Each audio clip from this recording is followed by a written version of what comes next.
ശബരിമല സ്വർണ്ണക്കവർച്ചാ കേസിൽ മുൻ മന്ത്രി കടകംപള്ളി സുരേന്ദ്രനെ ചോദ്യം ചെയ്യുന്നത് ഡിസംബർ 11 വരെ എങ്ങനെയെങ്കിലും ഒന്ന് നീട്ടിക്കൊണ്ടുപോകാൻ സാധിക്കുമോ? കേരളത്തിലെ CPM നേതൃത്വവും പാർട്ടി പ്രവർത്തകരും അതാണ് ആഗ്രഹിക്കുന്നത്. ഒരു 11-ാം തീയതി വരെ, അത് കഴിഞ്ഞ് ചോദ്യം ചെയ്യുന്നെങ്കിൽ നടക്കട്ടെ, അതുവരെ ഒന്ന് ഹോൾഡ് ചെയ്യാൻ പറ്റുമോ?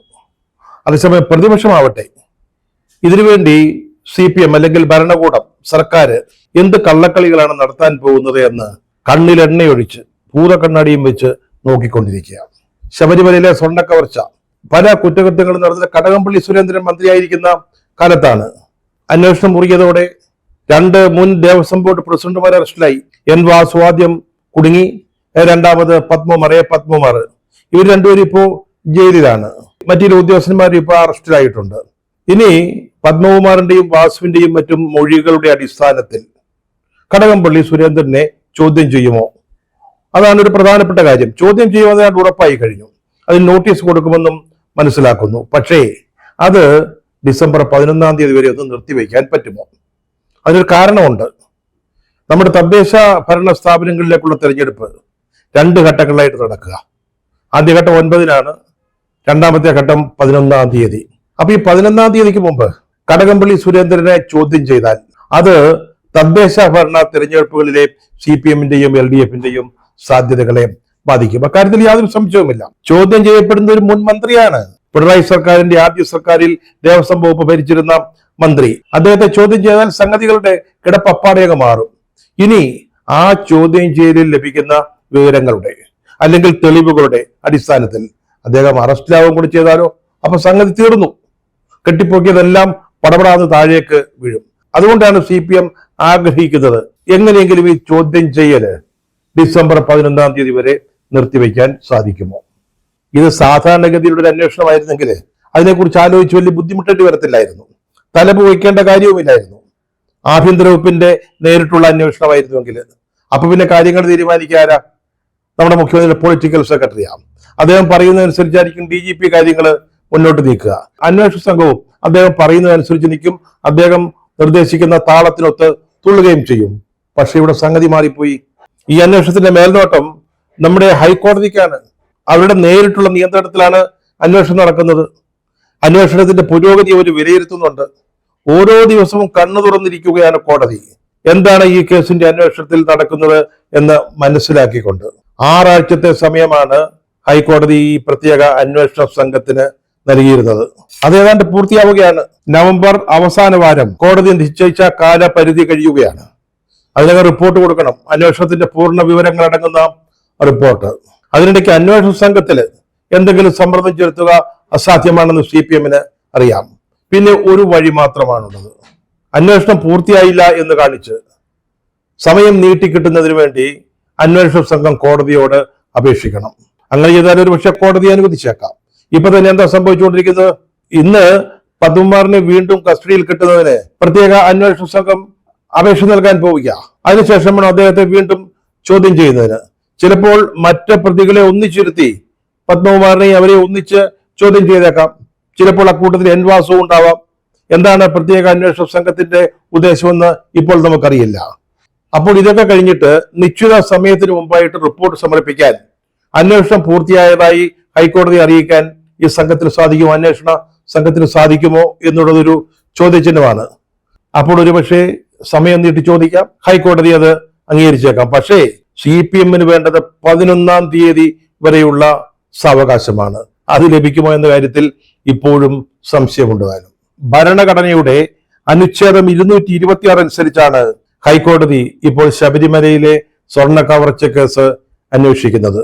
പക്ഷേ ഈ അന്വേഷണത്തില് കോടതിയുടെ ഇടപെടൽ ഭരണഘടന നിശ്ചയിക്കുന്ന പരിധി കടന്നു പോകുന്നുണ്ടോ എന്ന ഒരു സംശയം ഇപ്പോൾ സർക്കാരിനോട് അനുഭവമുള്ള ചിലര് ഉന്നയിക്കുന്നുണ്ട്.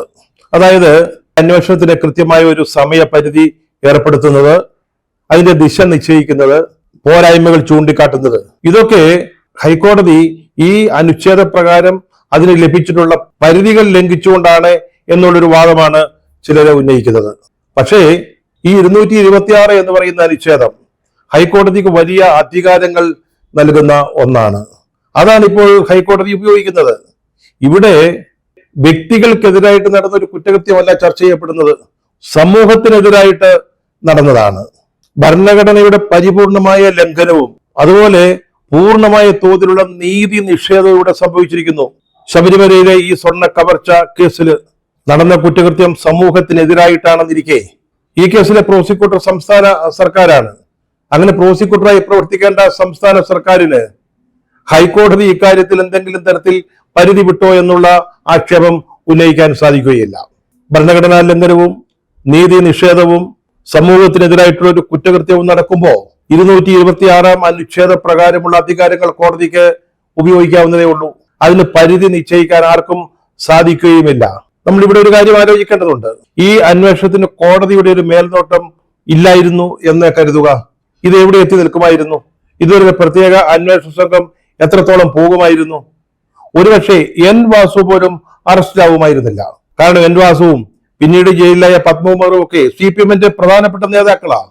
CPM സംസ്ഥാന നേതാക്കൾക്ക് പ്രിയപ്പെട്ടവരാണ്. ഇവരൊന്നും ഈ അന്വേഷണത്തിന്റെ സ്കാനറിൽ വരുമായിരുന്നില്ല. കുറെ ഉദ്യോഗസ്ഥന്മാരുടെ തലയിൽ ഇത് വെച്ചുകെട്ടി ഈ കേസന്വേഷണം അവിടെ അവസാനിപ്പിക്കുമായിരുന്നു. കോടതി ഇടപെട്ടത് കൊണ്ട് മാത്രം, മേൽനോട്ടം ഉണ്ടായത് കൊണ്ട് മാത്രം അവർ പരിധി ലംഘിച്ചില്ലയോ എന്നൊക്കെ ഉള്ളത് രണ്ടാമത്തെ കാര്യമാണ്. ഇവിടെ നടന്ന തെറ്റ് ശരിയാക്കുക, ശബരിമലയെ ഇത്തരക്കാരിൽ നിന്ന് രക്ഷിക്കുക, ശബരിമലയിൽ മേലിൽ ഇത്തരത്തിലുള്ള കൊള്ളസംഘങ്ങൾ അഴിഞ്ഞാടാൻ അനുവദിക്കാതിരിക്കുക. അതാണ് ഈ അന്വേഷണത്തിന്റെ ലക്ഷ്യം. അതുകൊണ്ട് തന്നെ ഹൈക്കോടതിക്ക് അവർക്ക് 226 അനുച്ഛേദം അനുസരിച്ച് ലഭിക്കുന്ന അധികാരങ്ങൾ മുഴുവൻ ഉപയോഗിക്കാൻ സാധിക്കും. ഇനി സർക്കാർ കോടതിയുടെ അധികാരത്തെ ചോദ്യം ചെയ്യുകയാണെങ്കിൽ അവർ സമൂഹത്തിൽ കൂടുതൽ ഒറ്റപ്പെടുകയുള്ളൂ. അതിൽ യാതൊരു സംശയവും വേണ്ട. അന്വേഷണ സംഘത്തെക്കുറിച്ച് പ്രതിപക്ഷം ഇതുവരെ വിമർശനാത്മകമായി സംസാരിച്ചിട്ടില്ല. പക്ഷെ ഇപ്പോൾ അവര് ചില സംശയങ്ങൾ ഉന്നയിക്കുന്നത് വളരെ പ്രധാനപ്പെട്ട കാര്യമാണ്. ഈ അന്വേഷണം സംബന്ധിച്ച് അവരുടെ സ്വരത്തിൽ കാര്യമായ മാറ്റങ്ങൾ വന്നിരിക്കുകയാണ്. അതിന്റെ ഒന്നാമത്തെ കാരണം അറസ്റ്റുകൾ ഉണ്ടാകുന്നതിൽ സംഭവിച്ച കാലതാമസമാണ്. ഒക്ടോബർ 6-നാണ് ഹൈക്കോടതി ഈ കേസിലെ അന്വേഷണം പ്രത്യേക അന്വേഷണ സംഘത്തെ ഏൽപ്പിച്ചത്.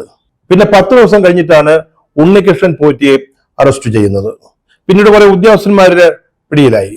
അതിനുശേഷം വാസു, പിന്നീടാണ് ഏറ്റവും അവസാനം പത്മകുമാർ അറസ്റ്റിലാവുന്നത്. അദ്ദേഹത്തിനെതിരായിട്ടുള്ള തെളിവുകൾ മുഴുവൻ പ്രത്യേക അന്വേഷണ സംഘത്തിന് മുമ്പിൽ ഉണ്ടായിരുന്നതാ. ഈ മൊഴികളിലൂടെ അതൊക്കെ പുറത്തേക്ക് വന്നതാ. എൻ വാസു അടക്കമുള്ളവരെ പത്മകുമാറിനെതിരായിട്ട് മൊഴി നൽകിയിരുന്നു. പക്ഷെ ഏറ്റവും അവസാനമാണ് അദ്ദേഹം അറസ്റ്റിലാവുന്നത്. ഇനിയിപ്പോൾ ചോദ്യങ്ങളുടെ കുന്തമല നീളുന്നത് കടകംപള്ളി സുരേന്ദ്രന്റെ നേർക്കാണ്. അദ്ദേഹത്തെ എന്തുകൊണ്ട് ചോദ്യം ചെയ്യുന്നില്ല, അല്ലെങ്കിൽ പോലീസ് അറസ്റ്റ് ചെയ്യുന്നില്ല? ഈ ചോദ്യമാണ് ഇപ്പോഴ് പ്രതിപക്ഷം ഉന്നയിച്ചുകൊണ്ടിരിക്കുന്നത്.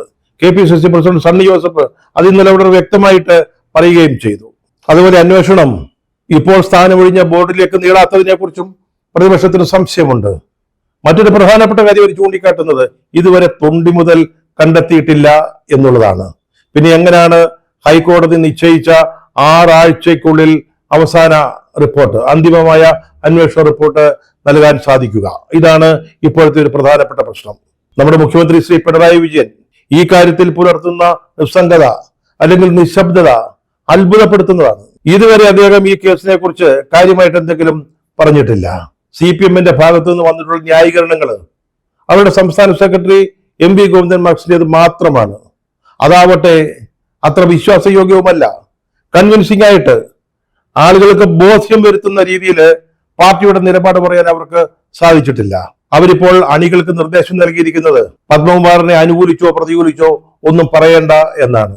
കുറ്റക്കാരനാണെന്നോ കുറ്റക്കാരനല്ലെന്നോ പറയേണ്ട, ന്യായീകരിക്കേണ്ട, കുറ്റപ്പെടുത്തേണ്ട, ഈ ഒരു നിർദ്ദേശമാണ് നൽകിയിരിക്കുന്നത് എന്ന് പറയുന്നു. അതുപോലെ തന്നെ ദേവസ്വം ബോർഡ് അപകീർത്തികരമായിട്ടുള്ള ഒന്നും പറയുകയും വേണ്ട. കാരണം ദേവസ്വം ബോർഡാണ് ഇവിടുത്തെ പ്രധാനപ്പെട്ട പ്രതി. കാലാകാലങ്ങളിൽ അധികാരത്തിലിരുന്ന പ്രസിഡന്റുമാര്, അവരുടെ കീഴിലുള്ള ഉദ്യോഗസ്ഥന്മാര്, അവരൊക്കെയാണ് ഇപ്പോൾ പ്രതിസ്ഥാനത്ത് നിൽക്കുന്നത്. പാർട്ടിയെ സംബന്ധിച്ചോളം ശബരിമലയിൽ സംഭവിച്ച തെറ്റുകൾക്കോ കുറ്റങ്ങൾക്കോ അല്ല പ്രാധാന്യം. ശബരിമലയിൽ ഭഗവാന്റെ സ്വർണം അടിച്ചു മാറ്റിയിരിക്കുക, കവർ ചെയ്തിരിക്കുകയല്ല, അതേപ്പറ്റിയല്ല അവർ പറയുന്നത്. ദേവസ്വം ബോർഡിന് അപകീർത്തികരമായിട്ടൊന്നും പറയണ്ട എന്നാണ്. അതുതന്നെ എന്താണ് ഗോവിന്ദൻ മാഷ് പറയുന്നത്?